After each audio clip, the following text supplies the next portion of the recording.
welcome to Quick Looks with the Casual Hour. My name is Bobby. Joining me for this special look at Viewfinder is Chase Kinnicky. Chase, how the hell are you? I'm good. Is this the game that makes you like games again? It's the game that made me like this game. Yeah. If you want to know more about Chase's annoyances, tune in on Wednesdays for our podcast. But tonight's going to be a fun look at Viewfinder, a game that we've had on our list for a while and that is out now. And you like it. You like this game. I think this might be one of the best games of the year. Yeah, I think that's a very fair assessment. I have not completed the game. I'm pretty close. I think I'm at the end of the third hub, so I think I'm pretty. Yeah. You could. I mean, this game is short. You could finish this game. I think How Long to Beat has it at about 3.5 hours. Other people have said 4.5, but you're not going to. It's not going to take you all that long. I finished it the night before we started recording this quick look. It's so fucking good. It's so good. So to tell people what's going on here, this is a first-person puzzle game in kind of the similar vein as something like a Portal, as something like a Superliminal. Witness is, there's certainly some aesthetic witnessy stuff in here as well, but it is one of those kinds of games, and holy shit, I think they fucking nail it. No. This is a smaller studio, Sad Owl Studios. What has Sad Owl made before? It's just taking me to the Thunderful page, so can't tell you. That name sounds familiar. I don't know if there is like another game that I've played underneath them, but definitely Thunderful has. They're kind of like, I feel like Thunderful's getting some of the Annapurna, maybe a little like art house vibe to some of their stuff that they've been putting out. Like there's definitely like an indie spirit to what they're doing, and they've been acquiring some pretty cool shit. I know. I think the reason we know of Sad Owl is because we have recorded stuff on Viewfinder before. Okay. It was on the Steam Next Fest, and we got to see it there. Because the only thing I'm seeing, it's a Scottish game development studio, and all they're saying is that they make Viewfinder. Which I'm gonna keep saying it. This game fucking rules. Yeah, there's 5 hubs in this game, I believe. We're gonna focus on the first one. As Chase called out, this has been on the Steam Next Fest, and if you've never tuned into anything that we've done before, well, welcome. You found a good spot to be. And secondly, we do stream the Next Fest demos. Chase and I get together on our Monday night streams, Casual Mondays, and we take a look at those. We really like the Next Fest and just like celebrating upcoming games. And this is one that really made an impression on us. And so tonight we're going to show you some levels here from the first hub. And we want to intentionally keep it pretty vague because puzzle games are great about discovery, but this one especially, the bits that I've played has just left quite the mark on me. And I really feel like there's something to be said about experiencing this at your own leisure. And Chase, I'm sure you'll back me up on that. Yeah, so we could explain what the mechanic is here, but I think it's easier if you just show the folks at home. Yeah. So you picked up a photo, and now you can walk into that photo. We're in the photo, baby. But I think I already fucked up, Chase. What should I do? You should probably go back. Oh, yeah, I forgot we could do that. It is interesting. Like everybody's saying, this is kind of like The Witness. Because it's also kind of like Braid in that you can just kind of reverse time whenever you want. But yeah, the idea, at least for this first hub, is that you pick up these photos, you can place the photos in the world, and then you can either take things out of the photos or manipulate them in some form or fashion. And in this level, they teach you about this photocopier that allows you to copy your photo. Yeah. And now we have a very distinct copy of this photo. And the crazy thing about these photos, and one of the reasons why we're doing this, is I can place these and have the battery that we need now. And since we only had the one battery, and these are teleporters, this is how you kind of get around the levels. They require you to power up sometimes, other times you have to spin around or find a way to get to them. This is a battery one, and by the lights here, it requires 2. Luckily, we made a copy. Let me pull that back up. And now I'm just going to place that one actually pretty damn close to where we had this one. Sure. And you can tell just like how incredible that copy is now like imposed on here. So it's very similar. They've done a lot of great texture work here. There's a handful of different styles that they play around with here. Yeah, we got. Before you go to the teleporter, why don't you show off some of these other postcard things that you picked up? That was one of the things we're going to come down here and do. Let's put this one here. So the other thing, you can move things around freely. You can also rotate an image. I'm playing on a mouse and keyboard, so I'm just using that center scroll wheel. But if you hold down F, it'll also kind of like tell you where it feels it should go from like a perspective standpoint. But we're going to force this one here just for the sake of this quick look. And now we've got this painting that's in our world, which is... And you also just kind of cut out the floor a little bit there. Yeah, we got like this little decline that's happening from it. And we'll show it off a little bit more, but like let's say that we needed to... Well, let's just really try and break this. What do you think? Yeah. Like I got these boxes. Let's see what they do. Oh shit. Yeah, that ain't gonna work. Nope, not at all. So we can rewind. As I showed earlier, I can hold that down. But as you see on the timeline there's different tick marks. If I just press R twice, it'll go back to the last time we did something of note, whether it be making a copy, taking a picture, or any of those things. We'll have that here now. But I do really appreciate just like how kind of weird and wild this thing can get. It's so cool. Like if you've ever used like a lasso tool in Photoshop, this is almost the exact same concept without having to like switch tools and know what to cut out. You're literally removing parts of the world to place in. Like it's just it blows my mind I don't care how many times I see it. It blows my mind. It's so fucking good. I can't imagine how they actually were able to code and program this game and make the game work. Because this stuff is so fucking wild. I would love to see like a no clip like game design on this or somebody. Like I just want to I want to hear what these guys are up to. So we got the copy machine here. That's something that gets added early on in this first hub. So let's just go ahead and make a couple copies of this image. It looks like we can make 4 copies in total. I'll just make 2 for the time being. And now I will head over here. Can interact. So there is a story happening in this game. It's just not a series of puzzles. There's actually, from what I'm picking up on, some really good voice acting. There's a lot of heart in the story that I've heard so far. And I'm very curious to see where that goes. Yeah, as someone who's finished the game, I think the story is pretty good. It's nice. It's solid. I mean, it's not the reason you come to this game. No, but it was certainly pleasant enough that it wasn't a bother.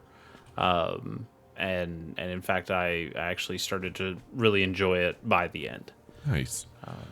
God, it's just so fucking cool, man. Like, yep. I would not say that I'm a huge puzzle fan in general, but when they hit so ridiculously hard for me. It's just so good, man.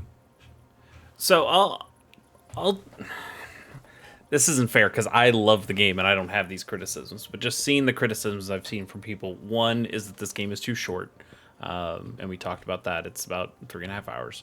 And the other thing is that it's some people think it's too easy, and I don't really see either of those as bad points. I think the game is it's so nice to go into a game and know that I can complete it relatively quickly and just have the experience. That's fun to me. And then on the other hand, I just yes, the game is easy, but I still think it's inventive and fun, and there are so many aha moments that I never had a problem with this. If they wanted to come out with some Viewfinder DLC pack that makes everything like, hey, here's a ton more stages. I'm sure they could make a ton more stages, because you'll get something like this photocopier and it'll show up in, 3 or 4 levels. But before they really start to, like make this difficult in a way of, oh man, this one's a real brain buster. You're already on to another mechanic or another way of another slight change from the mechanic you were used to before. So it just hasn't. I have no problem with this game's difficulty. I think it's actually really fantastic. Yeah, it's not even like clipped to my mind. Like one of the things we talked about on the show this last week was, and I've heard this for the length of the game and the difficulty of the game. I've heard other folks talk about this in a way where it never feels punitive or it doesn't burn you out. Like you don't beat your head against the wall, and I think that's a really important important note. Chase, what the fuck do I do here? I can't remember what I done this one. All right, go back to where you were. Like now that you have all these places put out, now you can just put the thing at the end of one of those bridges. Yep. That's right. And that was one of the things, like on the original photo, when you hold this up, it looks, I think it was like this. Yeah. So you're not really looking at that point in time, but in the bottom is the actual teleporter. And it's something that I thought I was going to fall the fuck off there. Yeah. Well, for the next one, just do fall off. Okay. And just see what happens. Oh no, you're falling. Wait. Oh, at the hub, I guess. Oh, maybe that's because you're in the hub. Okay. Because if you're in a regular level, they'll just say, hey, you want to rewind? Did we do this level? Did we do this one? I don't know. It'll always say revisit if you've already done these, so you already have. Let's just see here. No, we haven't done this one. This is new. This is new. Time to explore. So yes, let's. I think this is the actual first. There we go. Yeah, it was like, hey, you're falling. Just we'll rewind you. No big deal.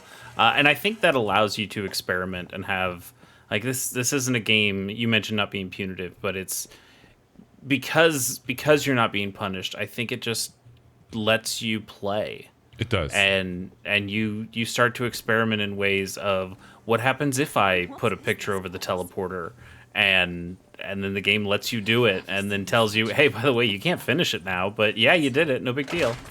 Oh, that's interesting.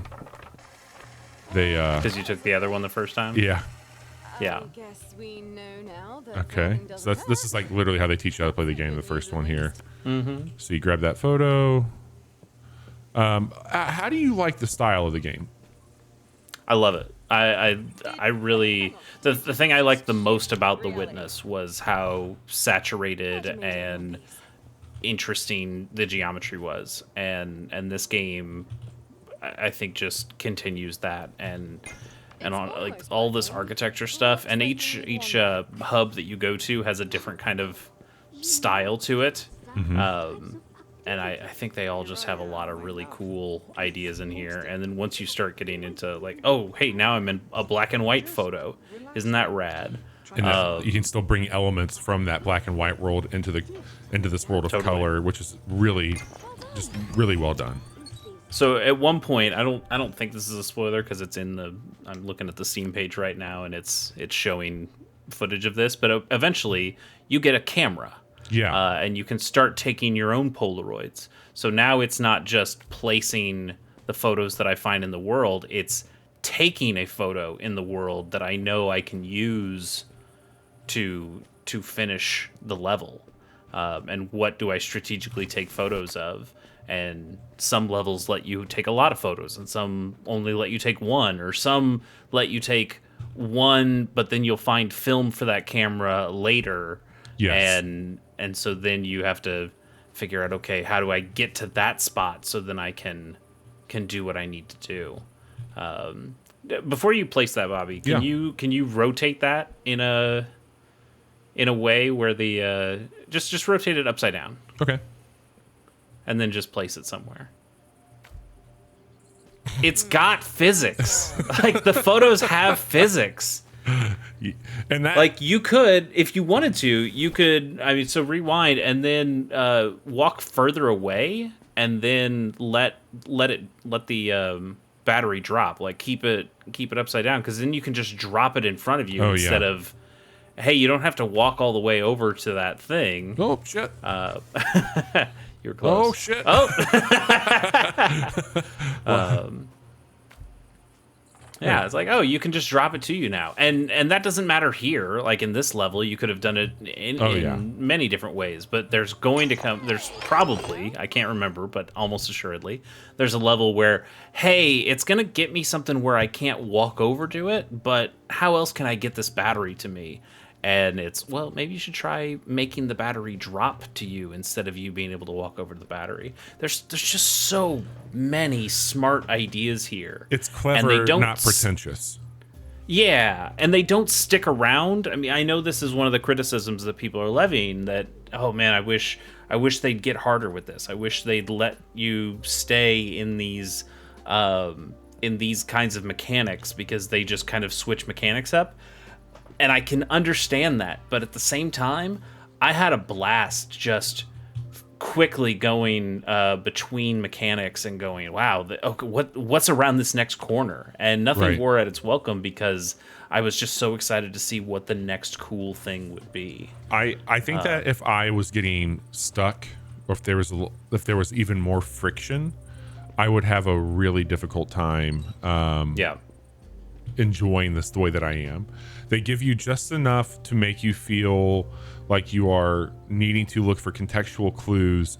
They give you just enough to let you feel in control of every environment. It doesn't feel overwhelming. It feels almost limitless at times, even though there are limits.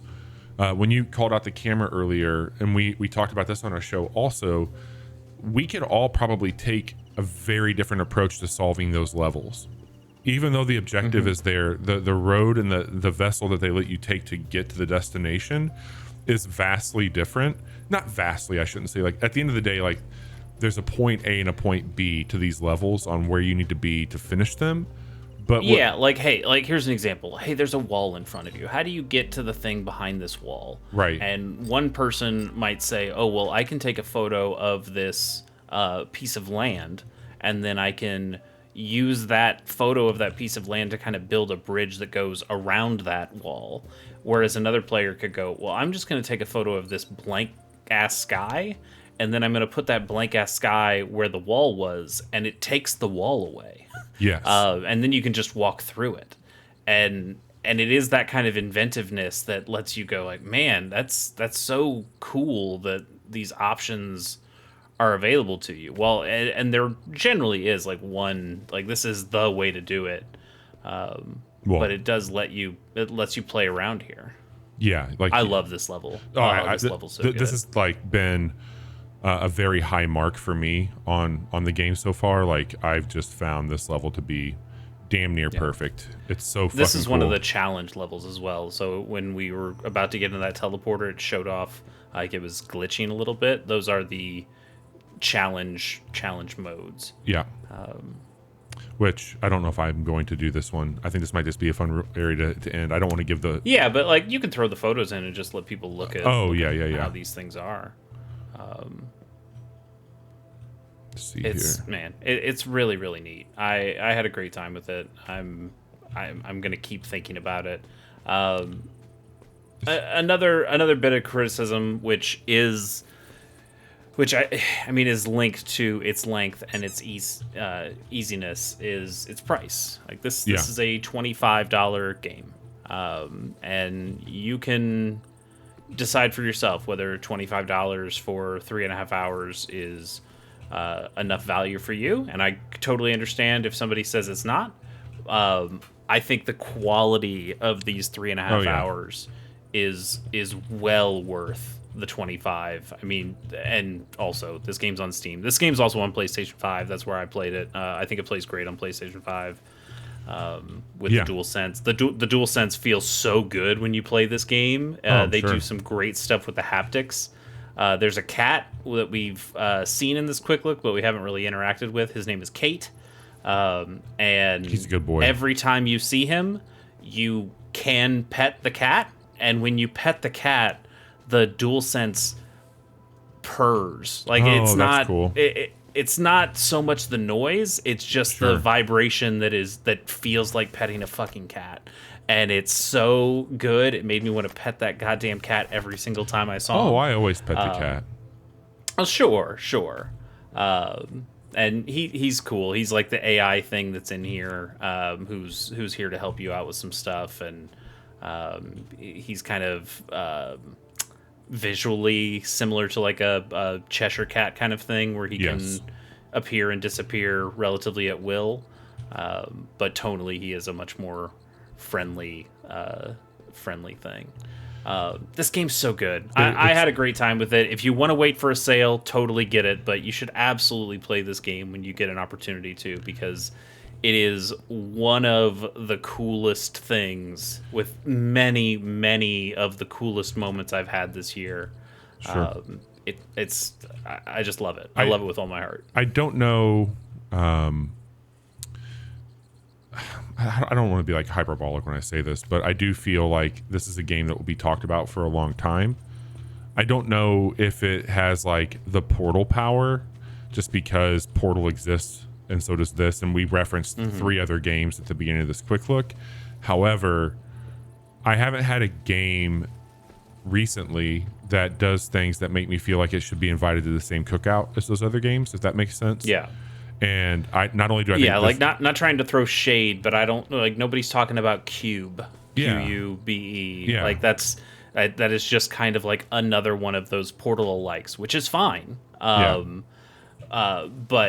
yes, I think this goes into kind of that pantheon of these cool first person puzzle games that you will remember, like a Superliminal, like a Witness, like this, like Portal. Totally. I'm trying to remember the other ones. The I forget the name of it, but it's the one that has like the non-Euclidean geometry. That's probably the closest thing to this one. I was on like Apple Arcade, right? No. This was a PC game. I can try looking it up.